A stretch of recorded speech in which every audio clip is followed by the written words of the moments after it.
As I was getting ready for one of my visits to see my sister, I had a thought. Why not show my nieces and nephews some of my favorite games from when I was their age? I loaded up the C64 Maxi, the Polymega, and my Steam Deck and headed out. I have vague memories of my dad selling an Odyssey 2 to raise money for our first Commodore 64, but I really don't remember much about playing that system, so I always consider the Commodore my first gaming love. I still have my dad's Commodore 64C wonderfully restored to working order recently by NES Matt in Milwaukee. So the premise over the next few videos is this. I've compiled lists of my top 10 or so favorites of each of the systems that I grew up with. The Commodore goes first, of course.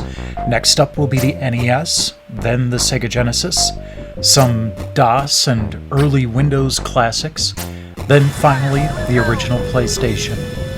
At the end of each list, I'll have one of my niece-views talk about which one of my favorites ended up being one of their favorites on each system. Now that we've laid out the ground rules, let's break one right away. I decided to have my sister Jenny play the games I'd chosen for the Commodore 64. A majority of these she remembered playing from right alongside me, and she was just as excited to take this trip down memory lane as I was. This isn't the first time she's been in one of my videos either. She and her husband Dan helped me out with a bunch of the board games features.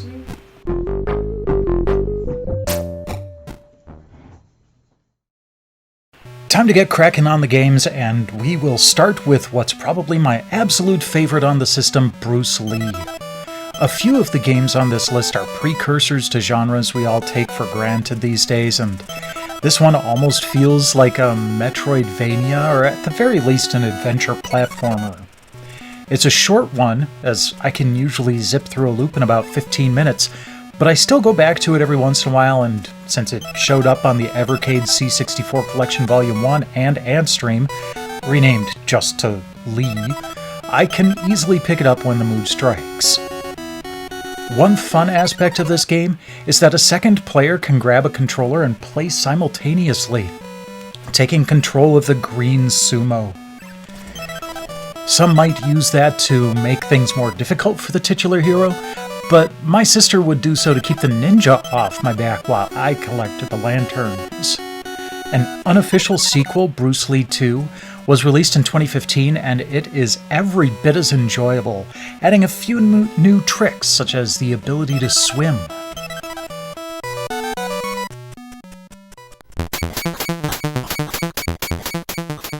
Next up, we'll go on a quest for tires, another game that I can still whip through in about 10 to 15 minutes, but quite a fun time. You star as BC, stars the comic strip of the same name, on a quest to rescue his sweetie Grace. This seems like a precursor to the endless runner genre, though you can control your speed in this one to a certain extent. The trickiest parts are jumping the turtles without falling into the pond, and jumping the pools with the assistance of birds and speed.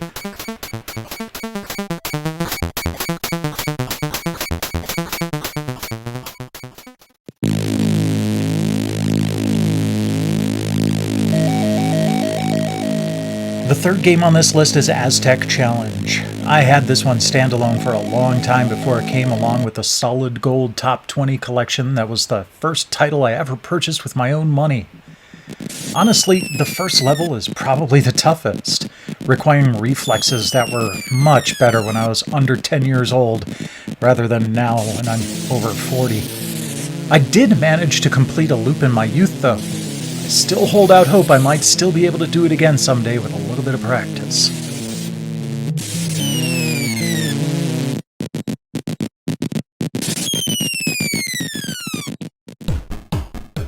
The fourth game is a 4-player game, Mule. Not gonna lie, part of why I love this game so much is the music. Really shows off what the SID chip can crank out.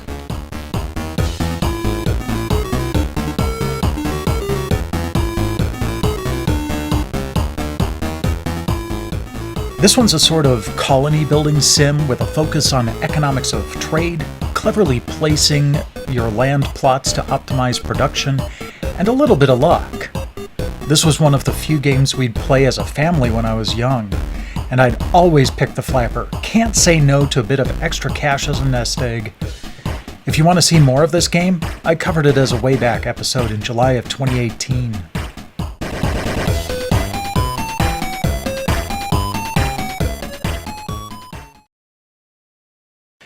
Since we're already going back through time in this series, why not a game about time travel? Time Tunnel is another childhood favorite, an early example of a point-and-click style adventure game, though I suppose here it'd be more of point and fling lightning bolt. You play the role of a gnome trying to collect the pieces to a map that will lead him to the throne of the Gnome King. Those pieces are spread throughout space and time, and you'll need to leap back and forth between eras to get all the items you'll need to solve the environmental puzzles. This took my dad and I the better part of a month to figure out back in the day, but when I streamed it more recently, I was able to finish it in under an hour.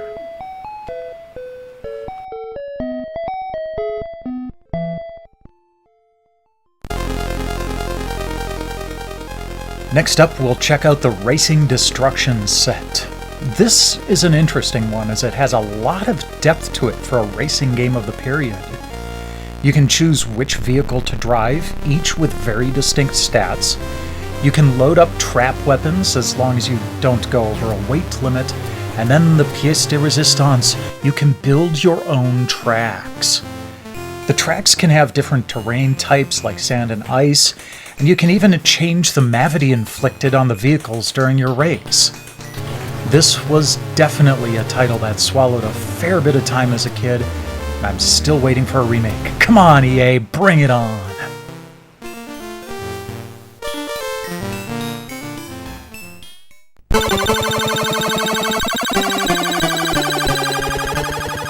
Gyruss is another game I've covered before, but in this case it was an OS treat since the game's rendition of Toccata and Fugue was one of the sparks that inspired my love for classical music.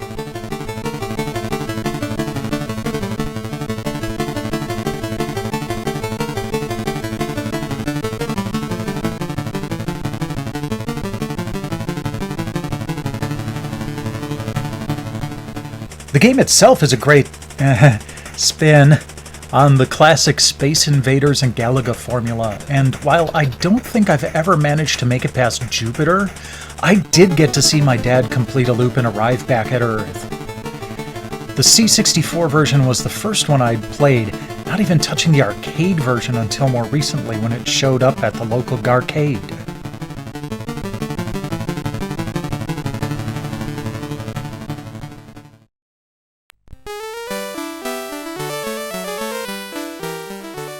Bouncing down the home stretch, we have Pogo Joe, a fairly obvious Q*bert ripoff, but with a flavor all its own.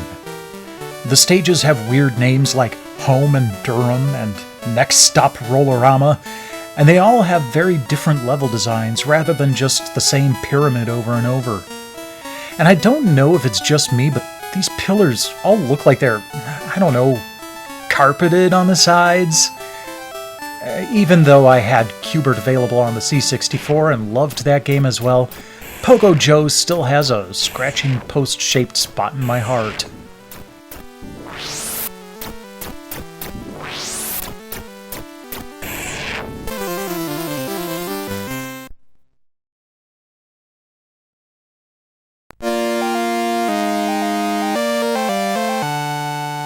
Penultimately, a game that I've kind of become obsessed with over the years, Buck Rogers' Planet of Zoom.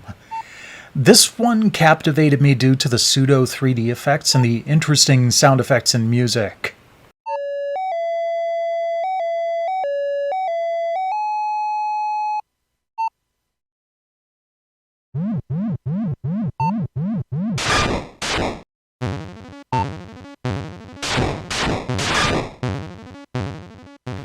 No surprise on the visuals, of course. The original arcade game, called Zoom 909 in Japan, was an early superscaler game from Sega that used much of the same hardware as the legendary Turbo. I enjoyed this game as a kid, of course, but a few years ago I picked it up again and decided to start collecting all the different ports of the game. I currently only lack one release, the IBM PC version. I even have the arcade PCB from Zoom 909.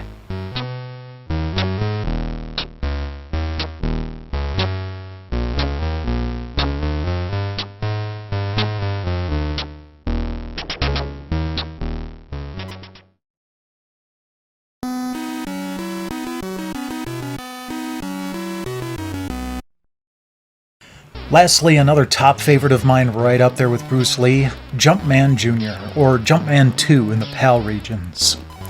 This was an early single-screen platformer with some great action and level gimmicks.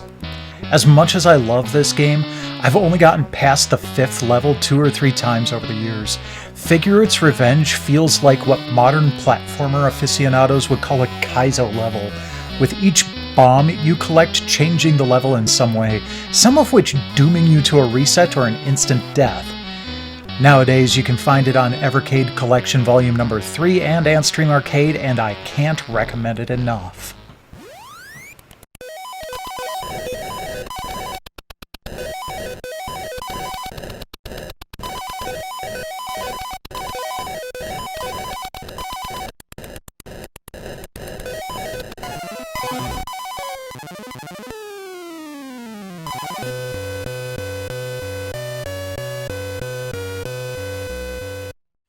So those are my top favorites. Which one is Jenny's fave? Okay, so out of those Commodore 64 games, which one was your favorite? Probably Time Tunnel. Although Quest for Tires is definitely a favorite. Absolutely. What'd you like about Time Tunnel?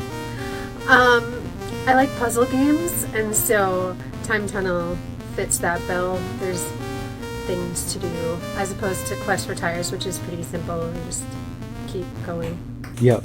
Cool. Thank you. Yeah. There you have it. Time Tunnel gets the top honors here. Which of these would you have picked as your favorite? How different would your top 10 be from mine? Let me know in the comments below or on Twitter at TesseractUnfold. In the meantime, like, subscribe, share, and enjoy, and I will catch you next time when we take a look at my NES favorites.